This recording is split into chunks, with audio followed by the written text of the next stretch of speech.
नमस्कार प्रिय विद्यार्थियों, मैं प्रकाश राव समाधान क्लासेस के द्वारा प्रारंभ की गई संविधान की यात्रा शुरू से अंत तक मैं हार्दिक स्वागत करता हूं, हार्दिक अभिनंदन करता हूं। प्रिय विद्यार्थियों, आज की इस संविधान की यात्रा में अपना टॉपिक है मौलिक अधिकार। तो आइए अपन एमसीक्यू के माध्यम से मौलिक अधिकारों के प्रथम भाग पर चर्चा करते हैं।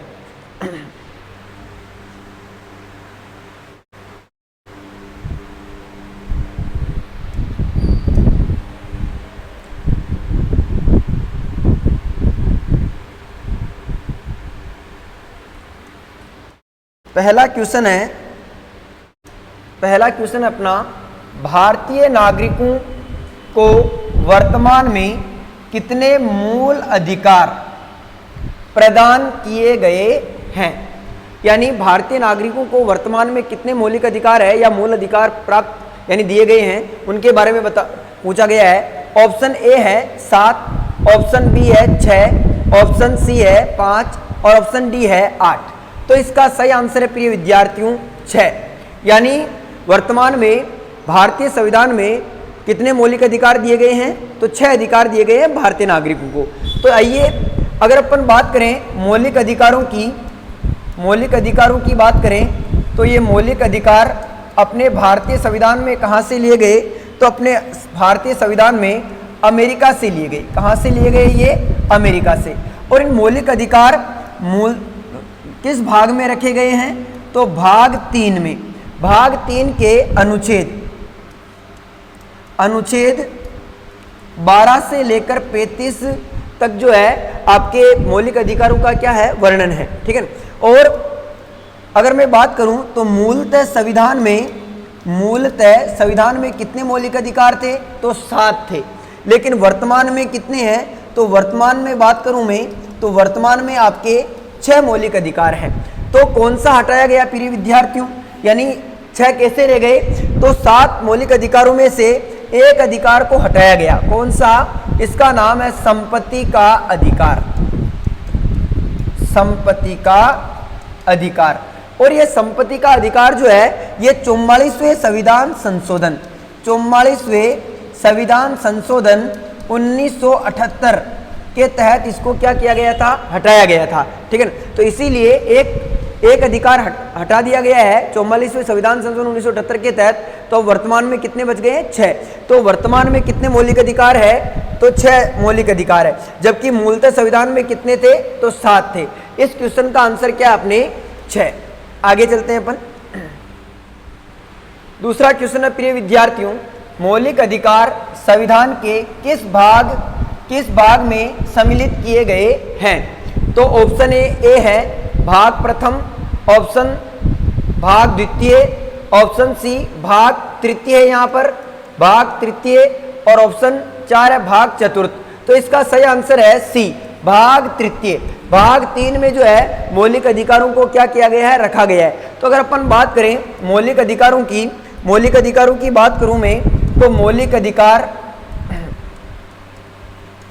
मौलिक अधिकार अमेरिका से लिए गए हैं। और इसको संविधान में स्थान देने के लिए दो समितियां बनाई गई थी। एक समिति तो बनाई गई थी मौलिक अधिकारों की समिति, और इसकी अध्यक्षता की थी सरदार वल्लभ भाई पटेल ने। और दूसरी समिति बनी थी मौलिक अधिकारों की उप समिति, और इस समिति की अध्यक्षता की थी जे.बी. कृपलानी ने। इसी जे.बी. कृपलानी की अध्यक्षता वाली मौलिक अधिकारों की उप समिति की सिफारिश पर संविधान के भाग 3 में भाग 3 के अनुच्छेद 12 से 35 में किसको स्थान दिया गया प्रिय विद्यार्थियों, तो मौलिक अधिकारों को स्थान दिया गया। ठीक है। इस भाग 3 को मौलिक अधिकारों के कारण जो है इसे संविधान का मैग्ना कार्टा कहते हैं। क्या कहते हैं, मैग्ना कार्टा कहते हैं। ये जो मैग्ना कार्टा की जो अवधारणा है ये कहाँ से, ये अपने संविधान में कहाँ से संदर्भित है, तो ये आपके ब्रिटेन से संदर्भित है। ठीक है। तो मैग्ना कार्टा शब्द ये तो ब्रिटेन से आया हुआ शब्द है, इससे प्रभावित है, पर मौलिक अधिकार कहाँ से लिए गए हैं, अमेरिका से। तो भाग 3 को संविधान का क्या कहा जाता है, मैग्ना कार्टा कहा जाता है। आगे चलते हैं अपन।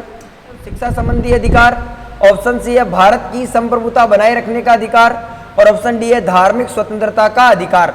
तो अपना सही आंसर इसका सही है, भारत की संप्रभुता बनाए रखने का अधिकार। ये प्रस्तावना से लिया गया शब्द है, ये मौलिक अधिकार नहीं है। तो अगर अपन बात करें तो मौलिक अधिकार कौन कौन से हैं, उन पर अपन चर्चा कर लेते हैं। मौलिक अधिकार यहां बता देता हूं मैं आपको, इधर देखो। पहला मौलिक अधिकार है समानता का अधिकार, समानता का अधिकार। और समानता के अधिकार की बात करें तो अनुच्छेद 14 से 18 में इसका वर्णन किया गया है। दूसरा है स्वतंत्रता का अधिकार, स्वतंत्रता का अधिकार, और ये स्वतंत्रता का अधिकार अनुच्छेद 19 से 22 में क्या है, वर्णित है। इसके बाद में तीसरा अधिकार लेवे अपन, तो ये आपके शोषण के विरुद्ध अधिकार, और ये आपके अनुच्छेद 23 से 24 में है। जबकि इसके आगे बात करें तो चौथा है आपके धार्मिक स्वतंत्रता का अधिकार, धार्मिक स्वतंत्रता का अधिकार, और ये आपके अनुच्छेद 25 से लेकर 28 में वर्णित है। इसके बाद में अपन पांचवें मौलिक अधिकार की बात करें तो ये है आपके शिक्षा व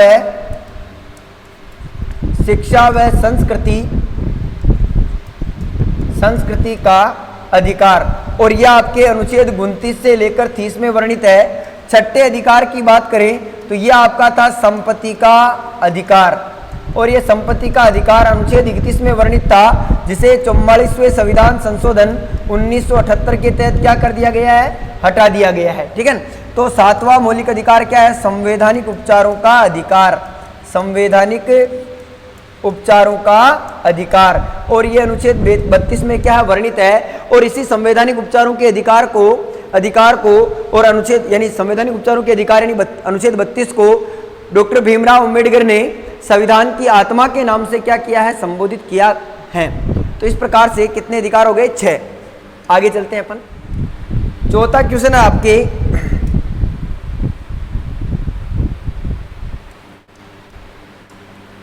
संविधान में कुल कितने अनुच्छेद मौलिक अधिकारों से संबंधित हैं?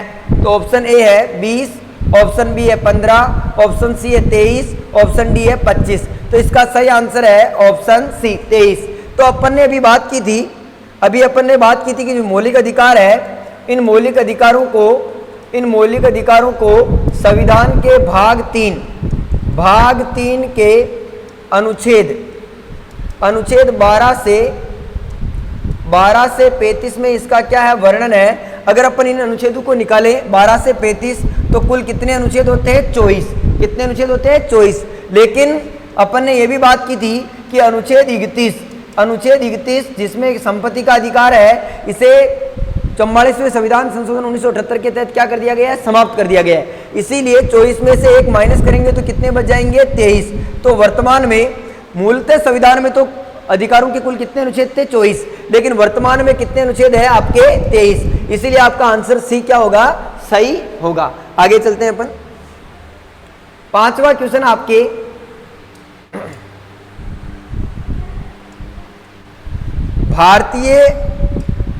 भारतीय संविधान द्वारा मौलिक अधिकार किन्हें दिए गए हैं?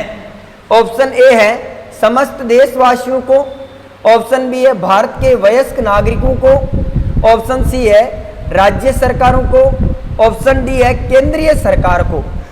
तो प्रिय विद्यार्थियों, इसका सही आंसर होगा आपके समस्त देशवासियों को। यानी भारत के मौलिक अधिकार जो है, यानी मौलिक अधिकार को जो है संविधान में अमेरिका से लिया गया और भाग 3 में अनुच्छेद 12 से 35 तक रखा गया इन्हें, और ये भारत के सभी नागरिकों के लिए जो है, सभी नागरिकों को समान रूप से क्या किए गए हैं, दिए गए हैं। ठीक है। इसमें अनुच्छेद अगर 14 की बात करें तो ये विदेशी नागरिकों को भी प्राप्त है, जबकि आपातकाल की स्थिति में अनुच्छेद 20 व 21 का जो है स्थगन नहीं होगा, ऐसा भी लिखा हुआ है। तो यानी सभी भारत के समस्त नागरिकों को जो है मौलिक अधिकार दिए गए हैं। तो इसका ए आंसर क्या होगा, आपके सही होगा। आगे चलते हैं। आपका पांचवा क्वेश्चन है। छठा क्वेश्चन आपके,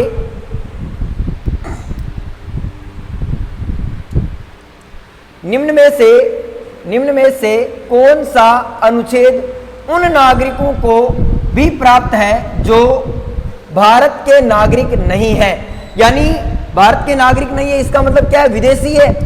क्या है, विदेशी है। तो इसका सही पहला ऑप्शन है अनुच्छेद 15, ऑप्शन बी है अनुच्छेद 16, ऑप्शन सी है अनुच्छेद 14 और ऑप्शन डी है अनुच्छेद 30।